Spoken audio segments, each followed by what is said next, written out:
મહેસાણામાં સાયબર ઠગોએ 75 વર્ષીય વૃદ્ધ રમેશચંદ્ર પટેલને 9 દિવસ સુધી ડિજિટલ એરેસ્ટ કરીને 66 લાખથી વધુની છેતરપિંડીનો પ્રયાસ કર્યો હતો, જેને પોલીસે સમયસર હસ્તક્ષેપ કરીને નિષ્ફળ બનાવ્યો છે. ઠગોએ વૃદ્ધને મુંબઈમાં તેમના નામે એકાઉન્ટ છે તેમાંથી પાકિસ્તાન, અફઘાનિસ્તાનમાં ટેરર ફંડિંગ થઈ રહ્યું છે અને તમારા નામનું ધરપકડ વોરંટ નીકળ્યું છે કહીને ડરાવ્યા હતા, જેથી વૃદ્ધે એફડી તોડાવીને પૈસા ભેગા કરી લીધા હતા. જોકે અમદાવાદની સમાન ઘટનામાં સમાચાર જોઈને વૃદ્ધને શંકા જતા તેણે પોલીસને જાણ કરી હતી, જેના પગલે પીએસઆઈ નારાયણસિંહ ચાવડાની ટીમે વૃદ્ધને ઠગના 9 દિવસના ડિજિટલ એરેસ્ટમાંથી મુક્ત કરાવ્યા હતા. મહેસાણામાં પરા વિસ્તારમાં રહેતા 75 વર્ષીય રમેશચંદ્ર પટેલે જણાવ્યું કે 12 ડિસેમ્બર 2025ના રોજ તેમના ફોન પર એક ફોન આવ્યો હતો અને મને કહેવામાં આવ્યું હતું કે તમારો ફોન 2 કલાકમાં બંધ થઈ જશે. ત્યારબાદ મારો ફોન બીજા પોલીસ સ્ટેશનમાં ટ્રાન્સફર કરાય છે એવું કહ્યું હતું. કોલ ટ્રાન્સફર બાદ અજાણ્યા શખ્સે મને કહ્યું કે તમારા નામે મુંબઈમાં એક સિમ કાર્ડ ચાલ્યું છે અને તમારા આ ફોન દ્વારા ગુનાહિત પ્રવૃત્તિઓ થઈ રહી છે. આ સિમ કાર્ડ મુંબઈથી કેનેરા બેંકના એક એકાઉન્ટમાં પણ કનેક્ટેડ છે, જે પણ તમારું જ છે. એકાઉન્ટમાંથી પાકિસ્તાન, અફઘાનિસ્તાન, યુકેમાં આતંકવાદી માટે પૈસા ટ્રાન્સફર કરવામાં આવ્યા છે. આ એકાઉન્ટનો ઉપયોગ પાકિસ્તાન અને અફઘાનિસ્તાન જેવા દેશોમાં ટેરર ફંડિંગ માટે થઈ રહ્યો છે. તેમજ ગઠિયાઓએ મારા નામનું વોરંટ નીકળ્યું હોવાની ધમકી આપીને તેમને વિડીયો કોલ દ્વારા સતત 9 દિવસ નજર હેઠળ રાખી ડિજિટલ એરેસ્ટ રાખ્યો હતો. મને કહ્યું હતું કે આ ધરપકડ વોરંટ કેન્સલ કરાવવા માટે તમારે બંને એટલા રૂપિયા અમને આપવા પડશે. આ સાંભળી મેં પોતાની પાસે રહેલા રૂપિયા અને એફડી તોડાવી આરોપીઓને આપવા માટે 66 લાખથી વધુની રકમ ભેગી પણ કરી રાખી હતી. હું મારી તમામ બચત વેરિફિકેશનના નામે સાયબર ગઠિયાઓના ખાતામાં ટ્રાન્સફર કરાવવા જઈ રહ્યો હતો. જોકે આજે સવારે સમાચારના માધ્યમથી જાણવા મળ્યું હતું કે એમના જેવી જ ઘટના અમદાવાદમાં બની હતી, જેથી મને આ આખી ઘટના એક નાટક લાગતા મહેસાણા પોલીસમાં ફરજ બજાવતા પીએસઆઈ નારાયણસિંહનો સંપર્ક કરતા તે તુરંત જ ઘરે દોડી આવ્યા હતા. આ બાબતની જાણ સમયસર સાયબર ક્રાઇમ પોલીસના પીએસઆઈ નારાયણસિંહ ચાવડાને થતાં પોલીસની ટીમ તાત્કાલિક વૃદ્ધના ઘરે પહોંચી હતી. પોલીસે સ્થળ પર પહોંચીને વૃદ્ધને સમજાવ્યા હતા અને વિડીયો કોલ કાપીને તેમને ડિજિટલ એરેસ્ટમાંથી મુક્ત કરાવ્યા હતા. ડિજિટલ એરેસ્ટ થયેલા વૃદ્ધ ઘરમાં વાતો કરતા હતા. એ જ દરમિયાન પોલીસ આવી જતા આરોપીએ ફોન મ્યુટ કરી દીધો હતો. પોલીસે સ્થળ પર પહોંચીને વૃદ્ધને સમજાવ્યા હતા અને વિડીયો કોલ કાપીને તેમને ડિજિટલ એરેસ્ટમાંથી મુક્ત કરાવ્યા હતા. શું નામ કાકા આપનું? મારું નામ રમેશભાઈ માધવલાલ પટેલ. કાકા શું બનાવ બન્યો હતો ને કેવી રીતના પોલીસની કામગીરી અત્યારે હાલ વખાણો છો? મારે તારીખ 12/12/25ના રોજ લગભગ સવારે 10:30 વાગે મારા મોબાઈલ ઉપર ફોન આવ્યો. એમાં ઉપર વીઆઈ લખેલું હતું. એટલે મારું કાર્ડ વીઆઈનું છે એટલે મેં ફોન રિસીવ કર્યો.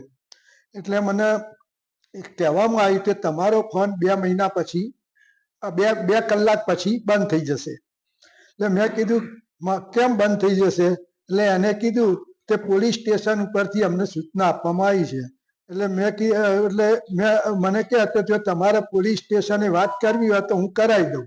એટલે એને મેં ડાયલ નહોતો કર્યો, મને નંબરે ખબર નથી, પણ એને સીધો ડાયરેક્ટ કરીને અને મારા હારીને કનેક્ટ કરી આપ્યું.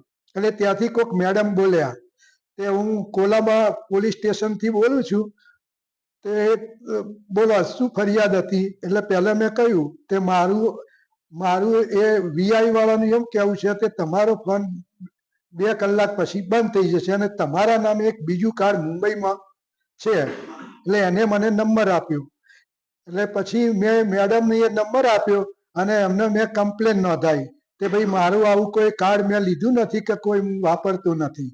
બરોબર? એટલે મેડમ કહે 5 મિનિટ પછી હું તમને વાત કરું. ચાલુ રાખીને પછી મને એમને કહ્યું કે તમારા નામે એક કેસ નોંધાયેલો છે, અહીંયા તમારું ખાતું કેનેરા બેંકમાં છે અને તેમાંથી લગભગ કરોડો રૂપિયા પાકિસ્તાન, અફઘાનિસ્તાન, યુકે, યુએસએ એમાં ટ્રાન્સફર થયેલા છે. એટલે અફઘાનિસ્તાન અને પાકિસ્તાનમાં જે પૈસા જ્યાં છે એ અમારું માનવું એવું છે કે તમે આતંકવાદીઓને મદદ કરી માટે તમારું એરેસ્ટ વોરંટ નીકળ્યું છે, જે મારી પાસે છે અને તમારી ધરપકડ થશે. અમારા પાસે તમારા વિરુદ્ધમાં બધા જ પુરાવા હાજર છે. એટલે મેં કહ્યું કે બેન આમાં તો હું કશું જાણતો નથી, હું મુંબઈ આવેલો નથી, તો પછી મારું ખાતું ત્યાં કેવી રીતે આવ્યું? એ તો અમારે તપાસ પછી કરવાની, પણ પહેલાં તો તમને અમારે એરેસ્ટ કરવા પડશે. અને અહીંયા લાઈન રિમાન્ડ માંગી રિમાન્ડ લેવા પડશે. પછી મેં બેનને વિનંતી કરી એટલે એમને કહ્યું કે સારું અમે એ વોરંટ હોલ્ડ કરીએ છીએ પણ તમારે અમે જે કહીએ એ પ્રમાણે કરે જવાનું.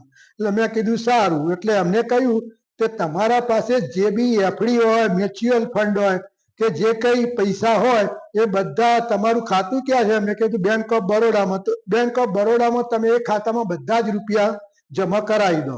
એમના કહેવા પ્રમાણે મેં લગભગ 65 લાખ રૂપિયા એ ખાતામાં જમા કરાવી દીધા.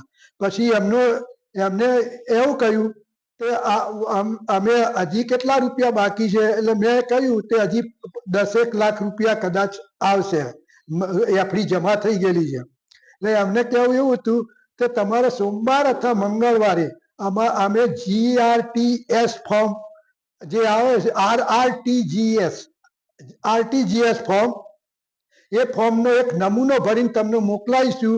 અમે જે પાર્ટીને લખીએ અને જે ખાતે કહીએ એમાં તમારે સહી કરીને અને બેંકમાં આપી દેવાનું અને એક ચેક આપી દેવાનો અને એ પૈસા અમારા ગવર્મેન્ટમાં જમા થઈ જશે.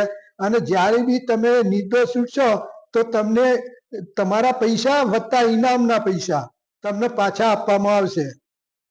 એટલે આ બધું થયું એટલે મેં એક સમાચાર આજ સવારે જાણ્યા કે અમદાવાદમાં આવા જ 2 ફ્રોડ થયેલા છે મારા જેવા જ. એટલે મને થોડી હિંમત આવી ગઈ કે લાવ હું મહેસાણા સાયબર પોલીસ સ્ટેશનમાં જઈને અને વાત કરું. એટલે મેં સાયબર પોલીસ સ્ટેશનમાં આવી સાહેબને વાત કરી. એટલે સાહેબે એટલું બધું કોઓપરેશન કર્યું કે એ લોકો તરત જ મારા જોડે આવ્યા અને સીધી જ એ જે મેડમ વાત કરતી હતી એ બધો એમને વિડીયોગ્રાફી કર્યો, પોતે એમના એ સાંભળી રહ્યા અને બધું જ એમને જે એક્શન લેવાના હતા એ એકદમ ત્વરિત લઈ લીધા અને મારા પૈસા બચાવી લીધા. અને સૌથી પહેલા અહીંથી નીકળતા પહેલા જે મારું બેંક ઓફ બરોડામાં ખાતું હતું એને સ્ટોપ કરાવી દીધું. એટલે એમાંથી મારા પૈસા ક્યાં જાય નહીં. એટલે એકદમ એમને એટલી ઝડપે કામ પતાવી દીધું કે મારા પૈસા બચી ગયા. હું જેટલો પોલીસ ખાતાનો આભાર માનું એટલો ઓછો છે. સર અત્યારે હાલ જે સાયબર ફ્રોડનો જે મામલો છે તે અત્યારે હાલ ઉજાગર કરી તમે એને ડામવાનો પ્રયાસ કર્યો છે. કેવી રીતના સફળતા મળી ને આવનારા સમયમાં શું તજવીજ હાથ ધરાશે? આમાં એકચ્યુઅલી એવું છે કે એ મહેસાણા પરા વિસ્તારમાં રહેતા રિટાયર્ડ ગવર્મેન્ટ ઓફિસર ને ડિજિટલ એરેસ્ટ કરેલાની હકીકત અમને મળેલી. મેં તાત્કાલિક એમને સહાય પહોંચેલા. એમના બેંકની તમામ એક્સેસ વિગત સાયબર ગઠિયાઓ મેળવી લીધેલી છે એવી અમને હકીકત મળતા અમે તાત્કાલિક બેંક એકાઉન્ટમાં પહોંચી ગયા. બેંકમાં પહોંચી અને બેંકમાં એમના એક્સેસ બંધ કરાયા, આઉટગોઈંગ ફ્રીજ બંધ કરાવી દીધું જેથી કરીને બેન્કિંગના એક્સેસ એ લોકોએ મેળવી લીધા હતા એમને આર્થિક નુકસાન ન આવે માટે.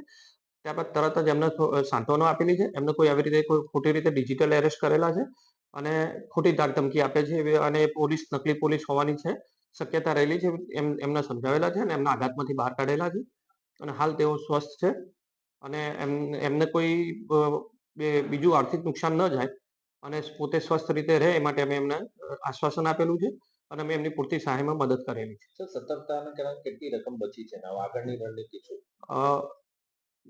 ભોગ બનનાર પટેલ સાહેબના આજીવન મૂડી એપ્રોક્સિમેટલી 65-66 લાખ રૂપિયા એમને બેંકમાં એકાઉન્ટમાં જમા કરાવી દીધેલા હતા અને 10 લાખ રૂપિયાની એફડી પણ તોડાવી દીધેલી હતી. એ એફડીના પૈસા પણ એમના ખાતામાં આવત તો એપ્રોક્સિમેટલી 75-76 લાખ રૂપિયા એમની આજીવનની ટોટલી બચત મૂડી જો આ બનાવો અંજામ આપવામાં સફળતા મળી હોય સાયબર ગઠિયાઓને તો પીડિતને 76 લાખ રૂપિયાનું નુકસાન આવવાની શક્યતા હતી. હવે આગળની શું તજવીજ? આગળ અમે આમાં અમારા તરફથી જે કઈ વિગત મેં કલેક્ટ કરીને કેવી રીતનો આ બનાવ બનેલો છે ને એમાં અમે કેવી રીતને એમાં આગળની ઘટિત કાર્યવાહી કરી શકીશું તેની આગળ કાર્યવાહી કરવામાં આવશે. અનુપસિંહ ચાવડા, દિવ્યાંગ ન્યૂઝ, મહેસાણા.